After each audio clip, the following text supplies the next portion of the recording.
Good morning, everyone, and welcome to today's panel discussion on how policymakers should navigate tensions in global AI governance. My name is Hodan Omar, and I'm a Senior Policy Manager at ITIF Center for Data Innovation, and I'm very pleased to be moderating this timely conversation. As many of you joining us likely know, and as we speak, global leaders are meeting in California to discuss AI safety, which I think really reflects the growing recognition that some areas of AI governance call for international collaboration. But what exactly are those areas? How do different governments and their stakeholders see these issues differently? And how should policymakers address these tensions to advance effective and inclusive AI governance? That's what we'll be talking about today. And I'm joined by an esteemed group of panelists. But before I introduce them, I just want to send a reminder to those joining us that we welcome your questions for our panelists. So please submit them on Slido using the link below wherever you're watching this from. And with that, let me introduce Kate Purchase, who is a Senior Director in International AI Governance at Microsoft, Kurt Tong, who is the Managing Director at the Asia Group, and Andrew Wyckoff, who is currently a non-resident Senior Fellow in the Center for Technology Innovation at the Brookings Institution. Thank you so much for joining us all. And I'd love to kind of open up the conversation and set the stage. Kurt, maybe you could start us off with, how do we characterize the current state of global AI governance? I think you really bring a lens from the Indo-Pacific ecosystem. So, what are the most significant differences you see in the approach between regions like the United States, the EU, and the Indo-Pacific?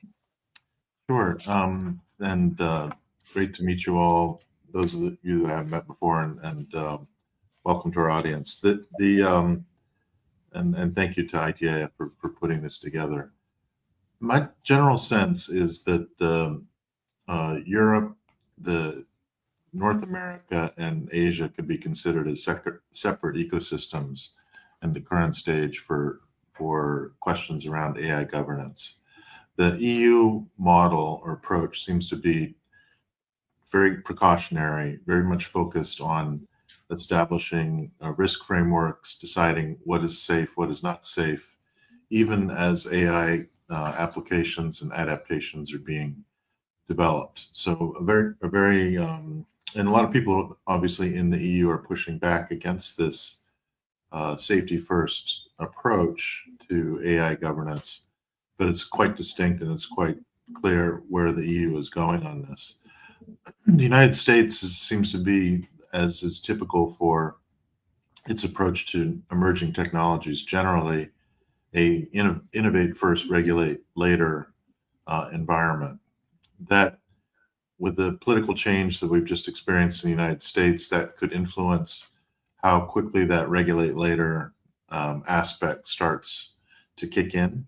But there does seem to be an understanding, fairly broad-based understanding, that some form of AI safety management and government involvement will be necessary at some point as AI-related products develop, whether they're large language models, information processing, or things on the Internet of Things and other aspects of AI which actually have serious safety ramifications. The other thing to think about in the U.S., and this is not as so much a private sector issue as it is a geopolitical one, is the debate about access, whether AI platforms should be open platforms or closed platforms, will be influenced going forward by the U.S. geopolitical stance towards China. And that the United States is trending towards trying to define an approach that allows for AI platforms to be open, competitive, and widely accessible within the United States in order to realize all the benefits for economic growth, et cetera, but then deny that to the world's largest country. So that's going to be a huge challenge for the U.S. in figuring out how to accomplish those goals simultaneously. And you can already see major companies in the AI space navigating that both carefully and aggressively at the same time. And then the Indo-Pacific, and we can get into this in more detail later, is chaotic. It's basically a free-for-all of competing or not even remotely parallel approaches to AI governance amongst the economies of the region. And I'll perhaps not go on too long, and come back to describing how our company characterizes those approaches. But the main challenge for companies as they look at AI in the Indo-Pacific is that it will probably be the #1 market for AI applications and utilities, but that it will be highly fragmented and difficult to navigate and quite unpredictable economy by economy as this system goes forward. Thanks, Kurt. You've kind of laid out kind of geographical differences. And Kate, you've thought about a different way to kind of splice this, which is also to think about the stack and how to think about the technology and mapping the stack to different approaches. How do you see that? Yeah, first of all, thank you for convening this panel. And I think that's right. I think in addition to sort of how we think about things from a geographical perspective, we absolutely do look at the need for the regulatory architecture to match the technology architecture. And so when we think about that, we sort of think about it in 3 big chunks. You've got the sort of the infrastructure layer, that is very much in some ways the hard assets of things, and how we secure those, how we ensure there's the appropriate energy sources for those, how we make sure that they are community friendly in the areas that they're built. Then we look at the model layer. That's, I think, what we all often, when we think about generative AI, people immediately go to that kind of model layer when they're talking about LLMs and ChatGPT and Copilot. And then we think about the application layer, and that really is the sort of deployment of AI within a number of different applications. And then when you think about the regulatory architecture and how that can match to it, what you see is there's actually a lot of existing laws that very much apply to the application layer.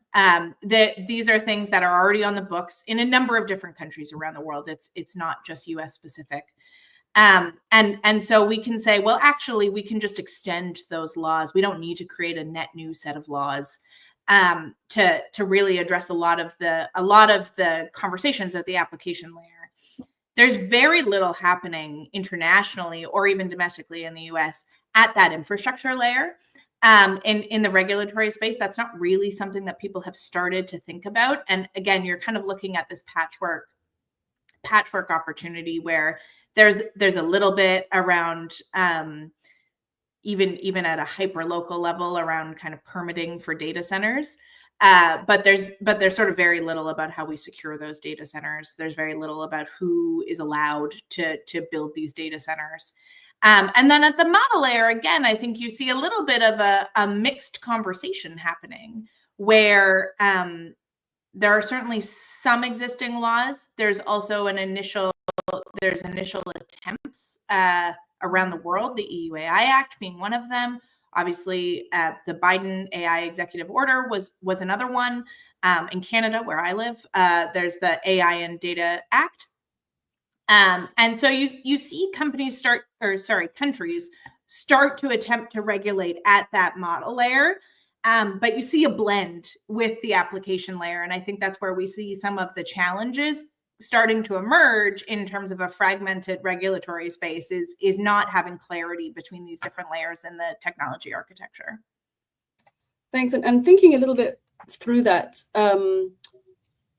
conceptually thinking about the stack and matching it to the kind of regulatory architecture could make policymakers think more about, I'm regulating this other tension that's often spoken about, which is regulating the technology versus regulating, applications. How do you think about the kind of conceptual framework versus that kind of tension?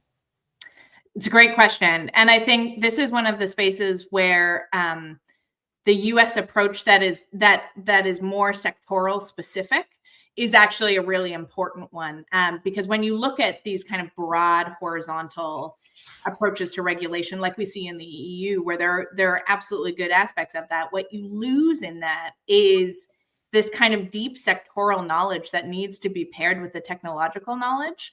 And so you can see that in financial regulation, you can see that in healthcare regulation.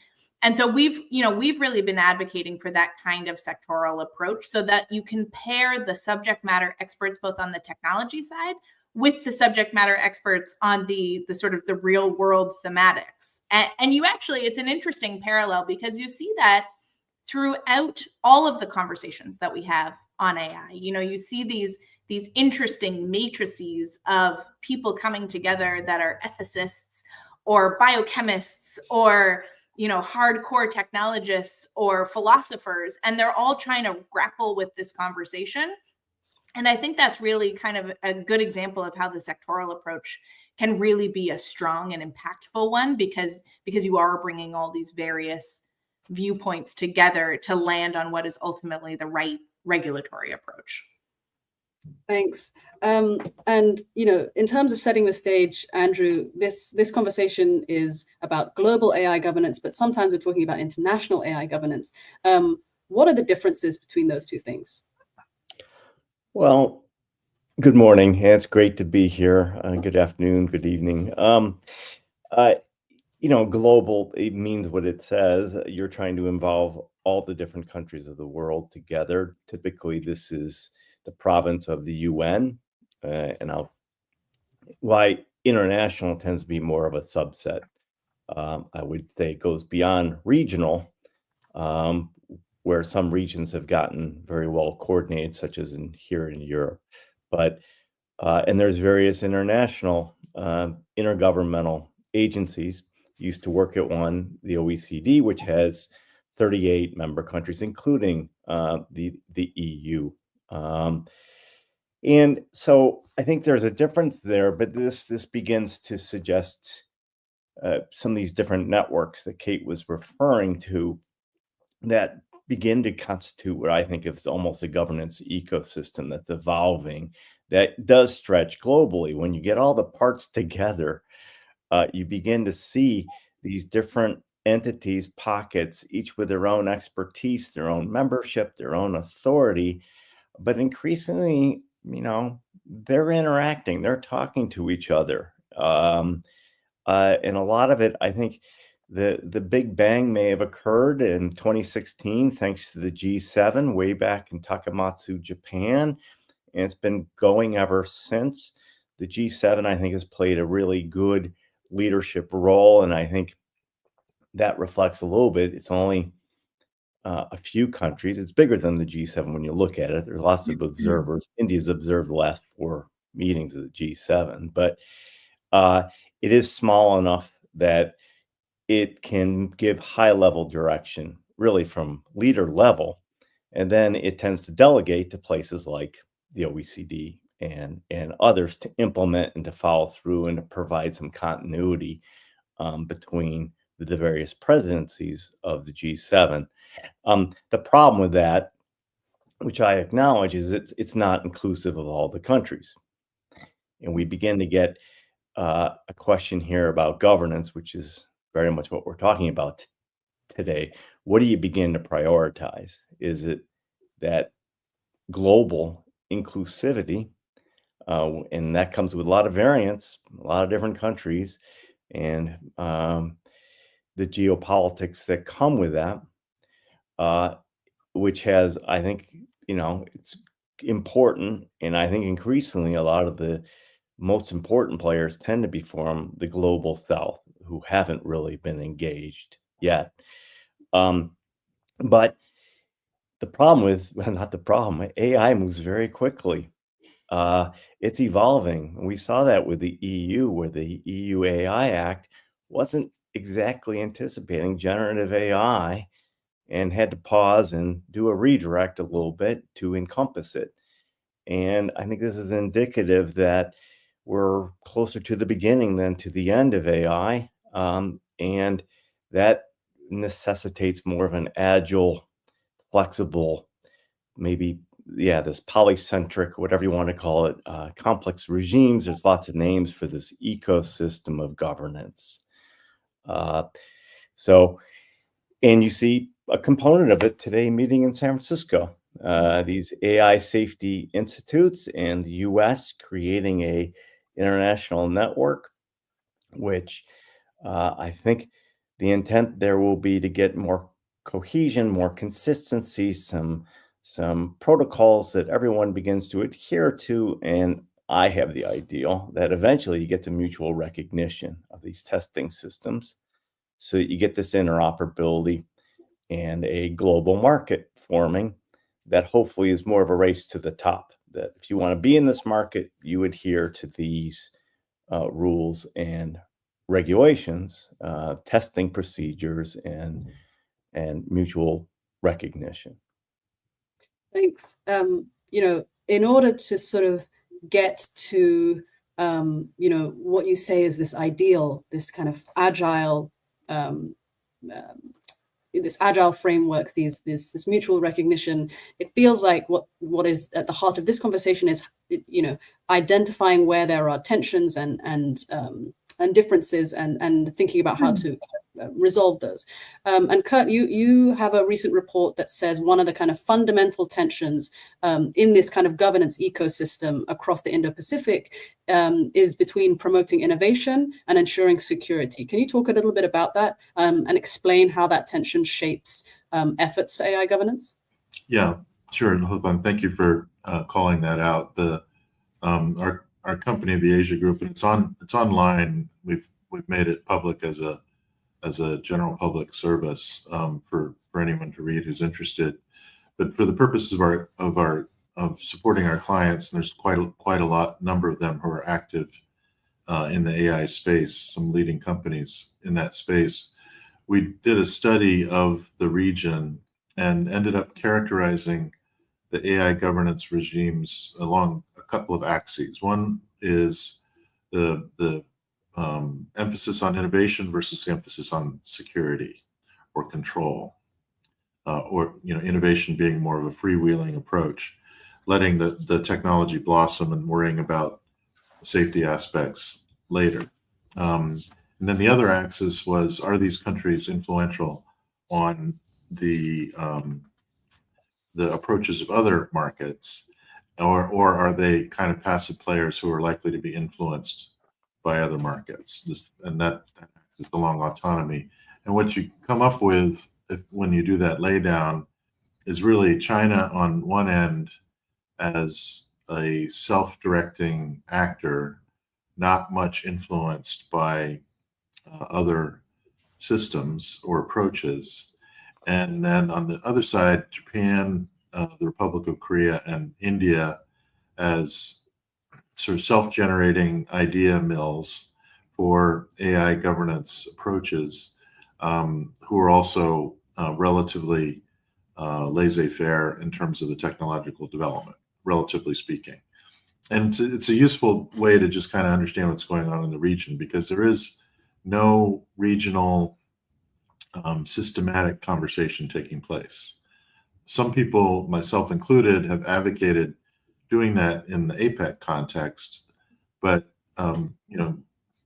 sort of related to what Andrew was pointing out, there's been concern among some economies that if you do it in the APEC context, then you're giving too much voice to China and others who have a different approach to AI governance than the West, quote unquote, although the West is also quite divided, as we were describing earlier, between the EU approach and the US approach. So that's an important architectural question that we should perhaps come back to. But the other point that I wanted to make here is that, in many regulatory spheres, there's the so-called Brussels effect, right? That the biggest market that does the most comprehensive safety regulation on any product ends up setting the rules for the entire planet, because everyone needs to produce for that market. That's not going to happen in AI. It doesn't, or at least it doesn't seem to be happening. Partly because the EU is dialing itself out, partly because the EU doesn't have many competitive companies in that space, but also just the nature of the technology is so fluid that it's not really a question of setting standards as it is a question of setting precautions and boundaries around the technology. And that's different than a standard setting approach. So it's I guess, in sum, it's just kind of a mess. And the United States has, maybe I'll do a little policy advocacy here, has so far abdicated any leadership as a government in that space, in the Indo-Pacific, at least as far as I can see, and not really tried to use the hunger in the region for digital trade agreements that would help promote cross-border e-commerce and cross-border data services trade and things like that. There's hunger in the region for that, and the U.S. has just been kind of like, yeah, we don't like big tech, we're not going to do that. And so we'll see whether that changes with the new administration in Washington. But that's kind of a brief overview of what's going on, and maybe we can come back to this China angle a bit later.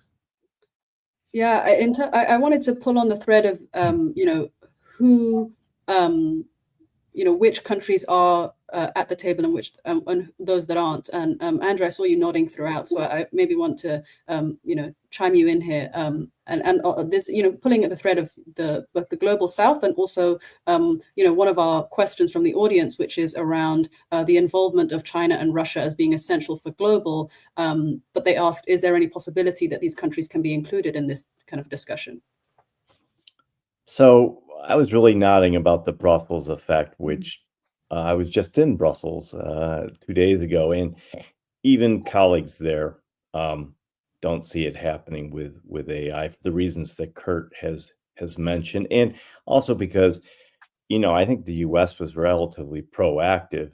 It was proactive in 2023, and as Kate has suggested, has shown a different approach to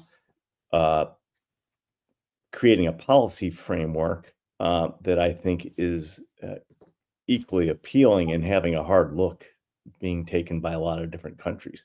So just to say, I think it's really important to engage the global South. The question is a little bit, can you do it on more of a representational basis? There's some leading countries here, Kenya, Nigeria, certainly in Africa, South Africa.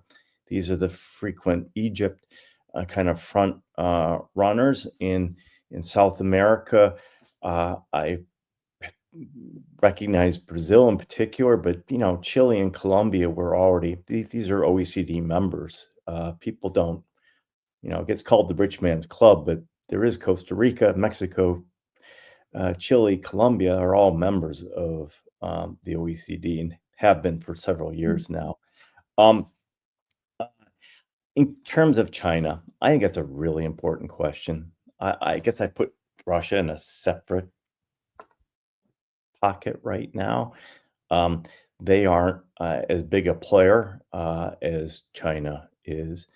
And I am cautiously optimistic that those discussions can develop more than they have. And I see some weak signals in terms of conversations Jake Sullivan has had with Chinese officials on lethal autonomous weapons, but also on some AI safety.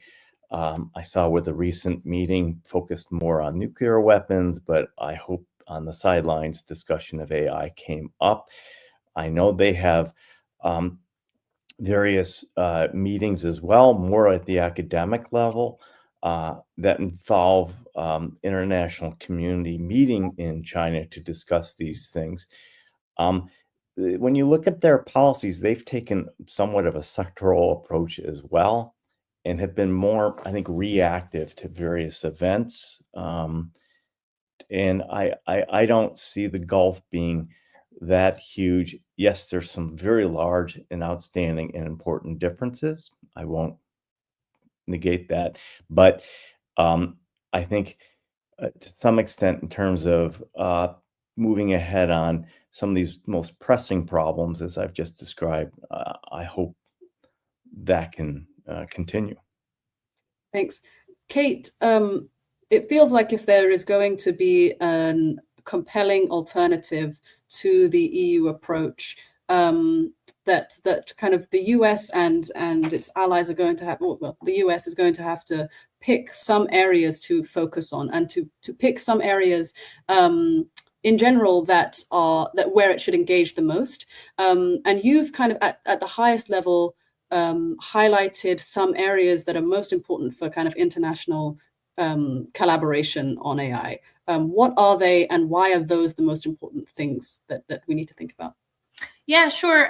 We went through a really interesting exercise at Microsoft, I guess it was about a year ago now, where we brought together experts from a number of different multilateral regimes and said, okay, well, what can we learn from these experiences of the past? So when you look at things like ICAO, the Civil Aviation Organization, or when you look at the IPCC from a climate change perspective, or even CERN from a research perspective, and sort of what from those experiences can we learn and then apply to the AI space? And I think maybe one of the biggest things that we learned as part of that exercise was nothing is a one and done. There's no sort of perfect analogy that we can then say, okay, well, this will absolutely apply to AI.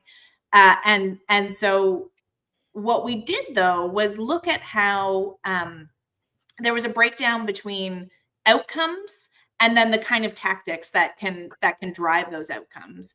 And so the three outcomes that you're referencing that we started to identify in our conversations were globally significant risk governance.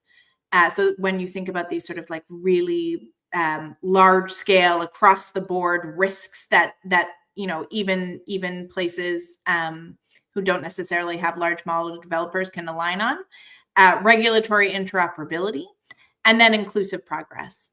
And why we identified each one of those things was that they can exist at a uniquely international level, and we can really drive to alignment at a uniquely international level for each of those outcomes. And so you look at the conversation that's happening in San Francisco yesterday and today with the AI Safety Institutes. That's very much a conversation that's deeply rooted in this globally significant risk governance.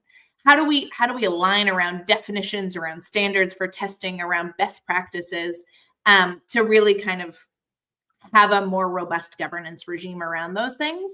And then similarly, I actually think the work that's happening at the G7 and through the OECD around this reporting framework for the Hiroshima Process Code of Conduct that came out of the Japanese G7 and then was further advanced under this Italian presidency, that absolutely is a tool that can be used for regulatory interoperability. You know, we have these international reference points.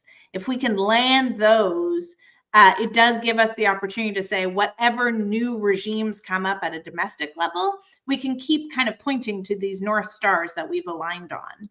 And then finally, on the question of inclusive progress, I think that's very much where we see a commitment to capacity building, especially in the global South. Andrew mentioned Kenya. I think that's really an interesting opportunity. India as well is very much, they co-chaired, or they chaired rather, the Global Partnership on AI last year. That was a big focus for them to bring in more of the global South to this conversation, to recognize the unique challenges and opportunities the global South have in terms of entering this conversation, and is very much a place where I think, even these UN resolutions that came out last year, the US-led one and the China-led one, are very much part of that conversation around inclusive progress, and we're unique, frankly, in the global governance context. Thanks. And I want to come back to this point about the global partnership on AI and what lessons we can take from it. But Kurt, first, I want to hear from your perspective what you think, and especially from the kind of Indo-Pacific perspective, what kind of concrete steps can stakeholders take to influence the direction of AI governance in the way that you see it? And what are the most effective channels and platforms for that? Yeah, I feel like I should shut up and just listen to Kate more because I'm learning a lot here. But the one, just picking up on that framework that Kate just laid down of globally significant risks on the one hand, regulatory interoperability on the other. And going back to the question of China, and I'll try to answer your question in a second. But the idea of having China be part of a interoperable regulatory system it's just not going to happen, right? Their approach on cross-border data, on their definition of privacy, on data sovereignty, on censorship, is going to make that not possible. which will primarily be China's loss. Their market-facing AI will probably develop, much of it will develop more slowly because of those approaches that they're taking, which are for closed systems and exclusive systems. But when you get to the whole question about globally significant risk, it's absolutely vital that China needs to be part of the conversation. And as Andrew was describing, the process, that the sort of baby steps that have been taken following the Xi Jinping-Biden meeting in San Francisco to open a channel between the U.S. and China. It doesn't have to be just the U.S., of course. It could be the G7. It could be others interacting with China to address these questions about globally significant risk are really important, and vitally important, in fact. And I'm reminded of a parallel in the question of health, life sciences. And I'll just take 30 seconds to use this as an illustration. There's increasing concern in the United States about being dependent on China for specific pharmaceutical formulations or manufacturing processes or upstream supply chains that give China the ability to impact pandemic response, disease response, as well as general peacetime healthcare outside China, and people are uncomfortable with that interdependence. But on the same hand, at the same time, pandemics are as likely to start in China as anywhere else on the planet, or perhaps more so. And so if one goes too far down the road of isolating the Chinese medical system, we're actually increasing the risk of us all getting killed by a bug that starts in China. I think that that's a parallel to the question on globally significant AI risks, and needs to be navigated somehow. And I'm a bit concerned about it because we are headed into a trade war with China that's going to be quite fierce and will last a number of years. So that's kind of my China spiel on this. In terms of what would be the best frameworks for bringing Indo-Pacific countries into the conversation effectively, I think the best thing to do is ask India what makes sense, and have them be encouraged and prodded into becoming a leader in this area. And if it's a G20, if it's some other new mechanism that is required, then that's what we should do. But let's just ask them, like, what should we do here? Because they're the biggest global South free economy on the planet, and the direction that they go is going to end up shaping things. And they are also going to be very, very cognizant of the third area that Kate mentioned, which is this whole question about access and inclusive progress. Because there will be, if it hasn't started already, I'm less of an expert on this than some of you all, but there will be conversations about the AI divide. It's very soon, right?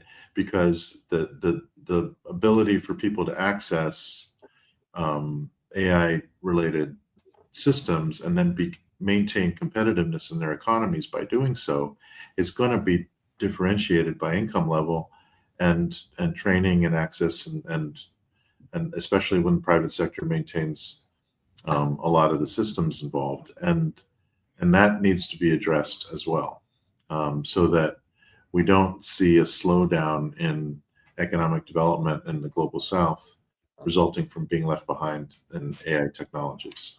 I don't have an answer, sorry. I'm going to turn it over to my colleagues here, but one of them do. Well, I wonder what lessons we can learn from the Global Partnership on AI. Andrew, you kind of you've looked into that, and maybe you have some reflections that kind of speak to Kurt's points. Yeah, thank you. Yeah, I was there at the birth of GPI, and upon leaving the OECD, I wrote an article that kind of looked back at the lessons, because I just want to point out last July, the GPI formally merged with the OECD. And I thought that that was a good thing.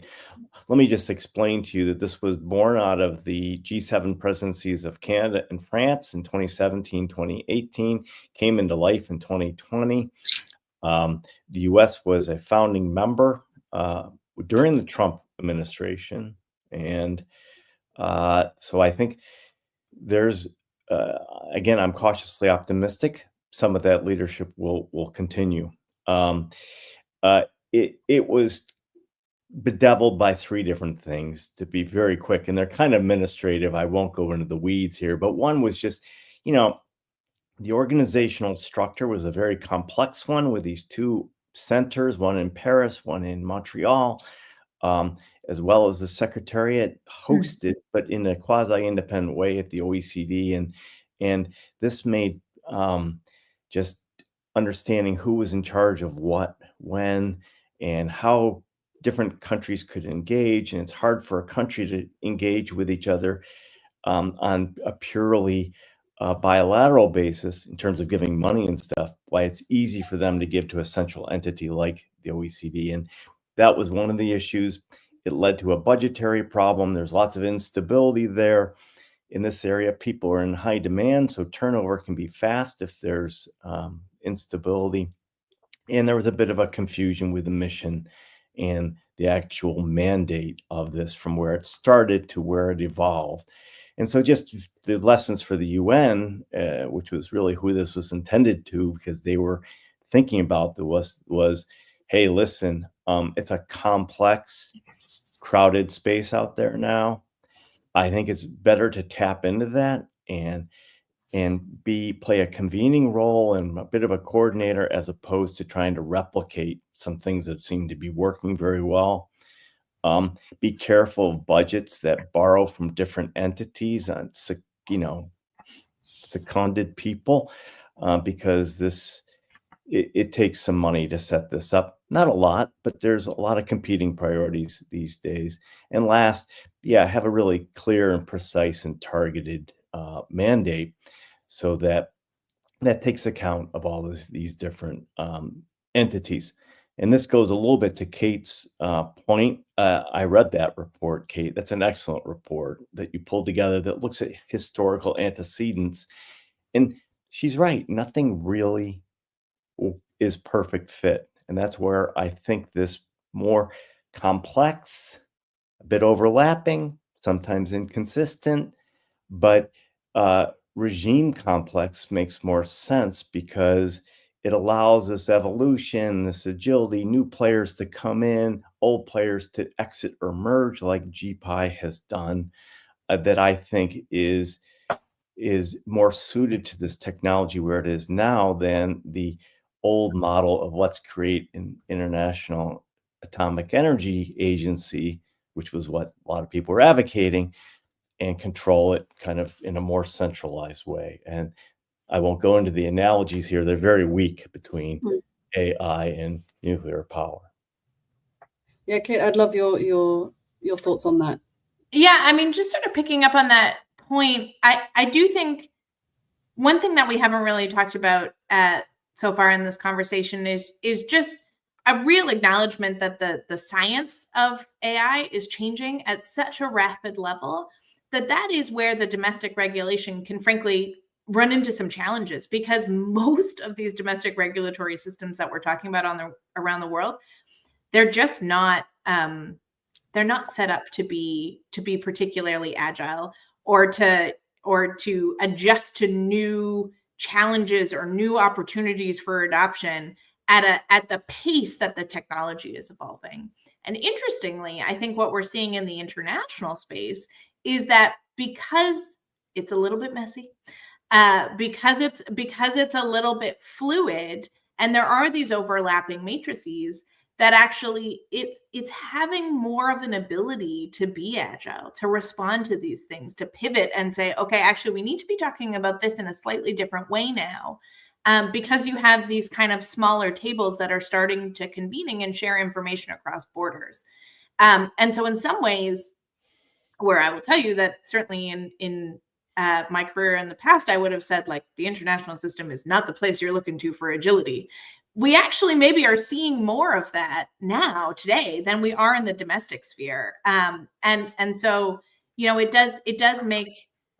it makes it kind of a funny moment in time to be in this regulatory space. And I will also say too that I think it's where a lot of these voluntary commitments that you're seeing from companies say, well, here's what we know today, and here's how we want to participate in this process. And so you are seeing, I think, more of an openness to having that kind of dialogue, as opposed to, frankly, where companies in the past would have just said, well, we're reacting to regulation that you're putting in front of us, and here's how we think this works with our business or not. It's just a different conversation that we're in. Just kind of picking up on that, I wonder if, speaking to this idea that there is agility in part because it is the sum of many. In part, that's actually what's the domestic situation in the United States, right? There is not one single bill that we are fighting over, like the AI Act. It's also not like the GDPR or the call for a federal privacy law, which again are these kind of single bills that would haggle over. The AI governance space in the United States is a sum of several congressional bills, as one part of it. And so I wonder if currently that is kind of splayed over, in part similar to what Kurt is saying. Sometimes it is pro, innovation. Sometimes it's pro security. It kind of goes on different parts of the axes. But I wonder if actually that diversity of approach could be corralled into a kind of an agile but compelling approach from the United States that would be something that could lead on the global stage. And I wonder if you have any kind of reflections on that, or thoughts about what makes something work at the international level that could also be lessons for the domestic level in the States, which is different than how it's working in other regions. Well, maybe to start the conversation anyways, I will say, I think that one of the reasons it works, it is working at the international level, is because we do have some of these reference points in place. And so there are places that we can align to. I think it's a slightly different situation domestically in the US right now, where there isn't necessarily an international reference point that everybody can point to and say, okay, this is our North Star. Because I think, again, at the international level, what you see, in particular with the Hiroshima Process Code of Conduct, is that while you might not necessarily use it in name at the UN or use it in name at the G20, you're seeing those concepts and you're seeing all of that language start to populate across all of those pieces. And so there's this tension between not getting into a fragmented patchwork kind of situation that Kurt was talking about, and also having a more agile and multiplayer conversation. And so, I think some of that is starting to happen domestically in the US, where there are a few kind of reference points. And obviously, with the transition in the federal government, that will need to kind of shake out in a slightly different way. But I also think there is continuity amongst the two administrations, and we should be looking for those points of continuity as well, to say, well, here's how we can keep advancing the conversation, and frankly, keep the US competitive and leading in this space, which I think, most of my panelists here would agree is something that we all kind of want to see. Well, speaking to reference points, Kurt, a question from our audience was the report that you were speaking about looked at AI innovation versus security, but you also mentioned AI safety. Did your review consider those two terms to be synonymous? No, not really. What we were trying to do is take several threads of spectrum of regulatory approach, governance approach towards AI, and put them along one axis. And there are different functionalities of AI that make it complex, as we were just discussing. But the axis that we were we were simplifying things towards is this sort of pro-innovation versus we said, you know, pro security as a proxy for control, really, trying to come up with a more polite term for control, which is that in several non-democratic economies, China in particular, but then others in Indo-Pacific, and there's others around the world, the one of the perceived main concerns about letting businesses shape AI without a heavy hand of government intervention is that information is considered a sensitive resource or a matter of national security in those types of countries, and therefore the questions about censorship, again, that definition of privacy, data sovereignty, start to become really important. Who has the data? Where is it being held? And how's it being controlled? And how's it being manipulated? And to what end? Is it to make money, or is it to help manage social stability? So that's the kind of security definition to give it a little more color that we had. And I think safety is really kind of a separate question about the whether at the model layer or at the infrastructure layer is there systemic safety being built into the system, and that I think is kind of a separate question. Which brings me back, if I could, to the one other thing I wanted to just illustrate a bit more is this question about how militaries view AI, because we haven't talked about it that much, but the mention of the IAEA kind of rang a bell for me here, because we're reading in the press now about the idea of having a quote unquote Manhattan Project for AI in the United States, that the government should throw however many hundreds of billions or trillions of dollars at building the AI, the big general intelligence system, whatever it is, which people aren't quite sure what it is or where it comes from or how it would be built, and whether it's a software question or a hardware question or a math question or an ethics question. So I'm sounding a little bit skeptical there, but I think that the point is that we have this dichotomy where we want to increase access globally to AI systems for general economic development, but then the US is very clearly headed in the direction of trying to take extreme measures to keep its adversary countries from actually developing any of those systems at all, and without respect to whether the resulting AI capability is used to make a better form of video game for flying birds or whatever. I don't play these things myself, or being used to create monstrous robots that pop up in people's basements and kill everybody all over the planet without no one knowing they're coming. So the military aspect of it, and so I don't know how this is going to work out. Frankly, it's going to be a big debate, because some people hear AI and Asia and they think national security threat first and foremost, and while there's others see it as this enormous economic development opportunity where the bumps need to be ironed out so that people can all work together and make economies more productive.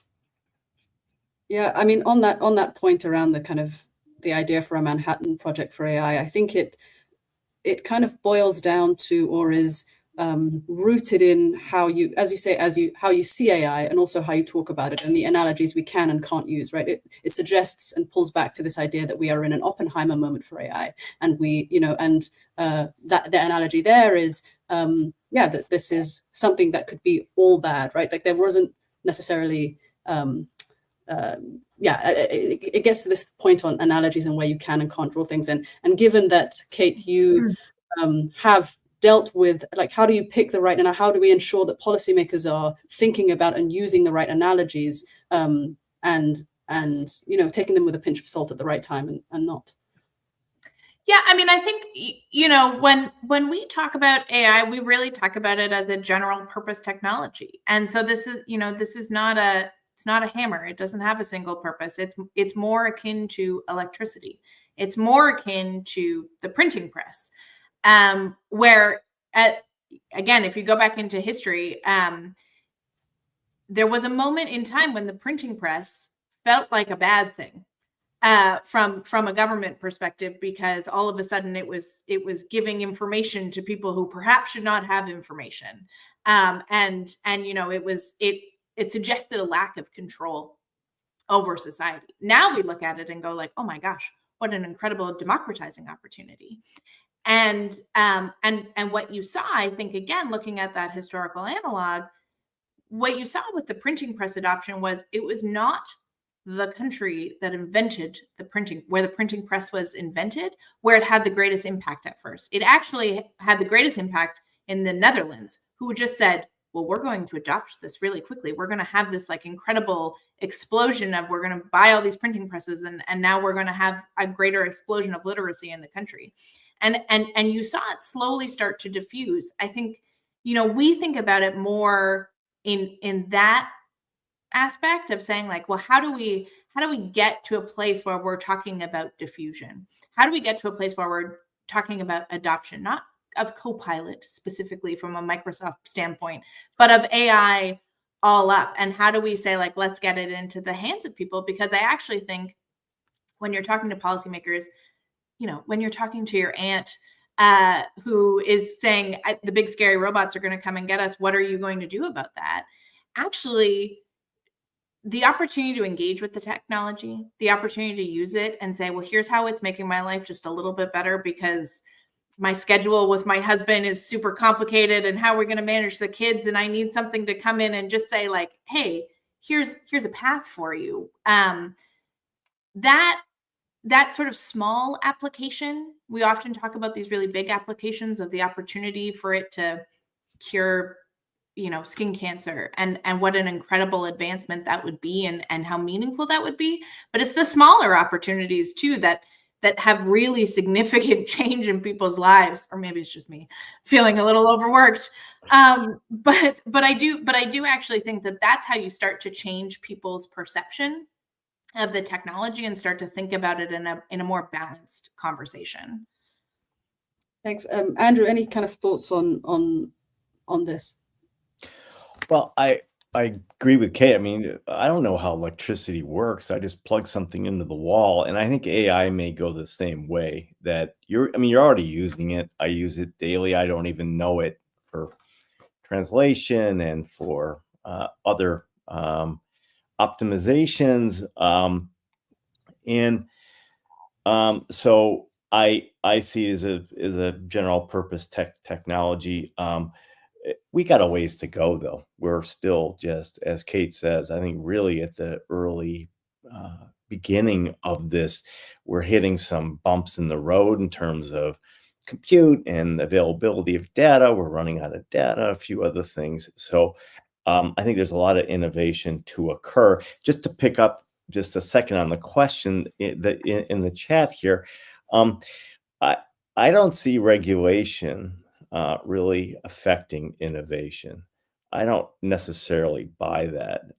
There's a lot of innovation here in Europe where there's probably the strictest law coming in. Europe doesn't succeed in having big tech for, I think, a different reason, which is it's really still doesn't have a single market. It needs scale badly. And the Draghi report points to this, and I completely agree with that. What happens, a lot of European innovators go to the US and they're really successful there for those reasons. And also, hey, listen, if anyone needs an incentive to innovate, just look at the profits being made by big tech. They're doing very well. Good for them. I hope that incentivizes others going into it. There's lots of venture capital flowing into it. That's another indication of, I think, stimulation to innovation. I do think, going to Kate's point, that to have it be widespread, to have it be used by your aunts and even your uncles, that it is good to have some guardrails there, some would be more binding than others, because it is a safety issue. We do the same thing with drugs. I mean, some we have a pretty lax procedure, some we have a rather strict procedure. And I think that type of differentiation will help people have confidence in using AI. Well, on the kind of point around kind of effective regulation, and to an earlier point around ensuring that the kind of scientific understanding that all governments have is strong. I wonder what each of your takes are, or what your hopes are to come out of the current work and the current international network on ACEs happening now. Kurt, maybe I'll start with you.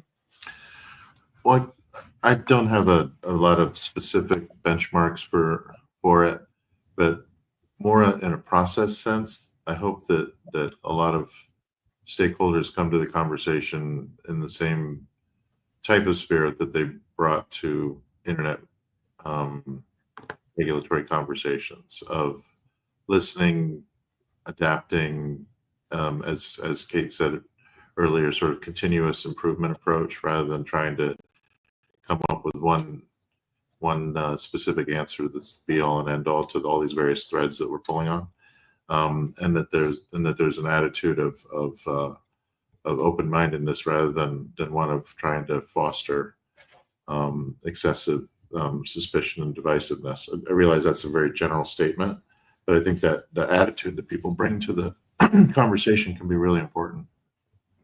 And Kate, your thoughts on the kind of furthering the scientific understanding that underpins effective regulations? Yeah, I think I think it's a really great and important opportunity that this first convening of the international network. I think the last couple of years in the regulatory conversation, it's been at a very high level, right? It's sort of been at this principles level, where it certainly hasn't felt easy all the time, but it can be easier to get a shared understanding. And now we've moved into this implementation phase. What does it all mean? And if we don't underpin that with a shared scientific understanding on things even as simple as, what is the list of risks that we should be testing for? Do we have a shared definition of what we mean? To the question of what does safety mean versus what does security mean? Are we singing from the same songbook? And so I think that, as we move into this implementation phase, this kind of convening, this kind of table that is deeply, deeply technical, that I personally would be completely out of my depth at, is exactly the kind of conversation that we need moving forward. And so I'm really pleased to see this start to happen. Thanks. And Andrew, I'll let you chime in as well. Any thoughts on that? Well, no, I agree with both Kate and Kurt. But just to say, I was heartened by the fact that the UN and the OECD have come together. They have a collaborative agreement now to try to work together to establish such a scientific panel. And I read the Bengio report, which I thought was a really good report that was tabled at Seoul, that begins to provide, I think, a common approach and framework.